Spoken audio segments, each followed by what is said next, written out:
Hello. Well, I think this will be the final video update on the Lotus TV. I think this might be part 4, I think. Yeah, part 4 sounds about right. So yeah, it's been another couple of months since I've done anything on this. In fact, it finishes off this afternoon. Well, I kind of worked on it maybe about a month ago and changed the few remaining caps I wanted to do and cleaned all the valves and adjusted the picture and everything as best as possible. And actually come up really well. I'm actually pretty pleased with it, to be honest. So yeah, I've cleaned all the controls up as best as possible.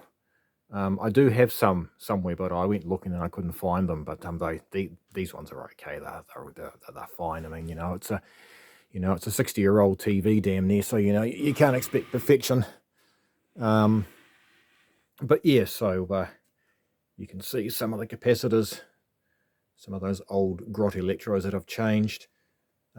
Cleaned all the valves as well, cleaned the circuit board up as best as possible. Also ended up changing a couple of 10 meg resistors as well in the AGC line, just because they had a bit of corrosion. I thought, well, if I don't change those, I'll probably go open, so I have to pull it all apart again to work on it. But yeah, it's still quite neat how the whole entire chassis pulls out with the tube. I still quite like the construction of this. But I'm actually sliding it back in, it actually got jammed on this corner and it ended up being due to that little wee locking tab that holds this board in place. Had to sort of lever up and flick it across in the opposite direction so that the cabinet would slide in. But yeah, it's come up good actually. It's it's not perfect, but what do you expect for an old vintage TV? It's certainly a lot better than some of them anyway. Some other ones I've battled with, and really considering, minimum amount of components to get it going. So, no filter caps to change, no flybacks, there's no bunches and bunches of caps and resistors and valves. It's got it going with a bare minimum of parts. So pretty pleased overall, really. But well, not much more I can say about this, really. I think I've pretty much covered everything in all the previous videos. I probably end up just waffling on here. So I'll plug it in and you can see it running again with a lovely test pad. And unfortunately, as you know, with YouTube and all the copyright crap now, we don't display anything that's got any copyright material on it. Otherwise the video gets flagged or it gets pulled off or something and you get in trouble. So but we'll turn it on anyway and we'll watch the mesmerizing Phillips test pattern for a couple of minutes. Yeah, so why is the camera going out? Why is the camera now gone out of focus? There we go. Very strange. But yeah, I don't know when I'm gonna be starting on a next project, to be honest. I just haven't got a lot of time these days, and also motivation too, as well as another thing which kind of factors into when I can be bothered tinkering around with old TVs. Yeah, it's good to finally get this one finished actually, and yeah,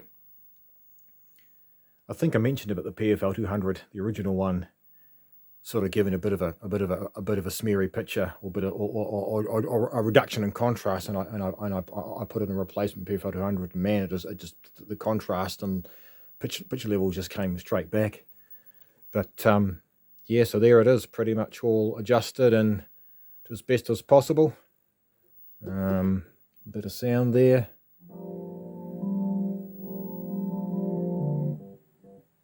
Yeah, that's probably long enough.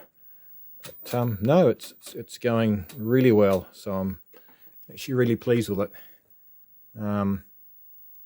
Yeah, so yeah, that's pretty much it, I guess. So yeah, but you notice too the actual picture tube doesn't quite sit central in the surround. It so you can kind of see at the bottom there. You can kind of see a bit of the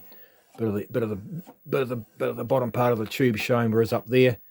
But yeah, the linearity is not perfect. It's not centered properly, but hell, you're not going to notice it when you're actually watching content on it. So yeah, now I might just use it at here while I'm doing other bits and pieces. It's small enough. Might have it running while I'm fixing other bits and pieces. I mean, I kind of want to do a couple of more valve radios, or maybe even tackle a Tektronix oscilloscope that I've got sitting small one. But I don't know. We'll just see. We'll just see how we go. I mean, it's currently middle of winter here too. It's 14 degrees in here. It was a couple of days ago. It was about 3 degrees. We had some really quite sort of. We had a real cold snap here in our city, and it's been pretty damn cold. But yesterday was pretty horrible, but today's been a bit better, so it sort of gave me a bit more motivation to come in here and finish this off. Yeah, so there we go. This is the Lotus. I think it's called a 6513P 10-inch black and white TV, up and running. And as far as I'm concerned, it's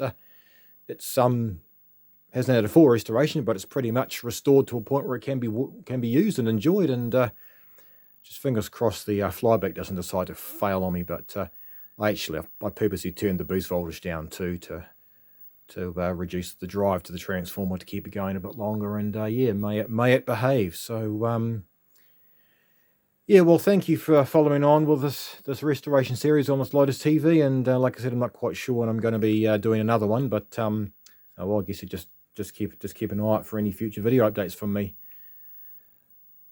So yeah, that's it for now, and take care, and I'll catch you in the next video.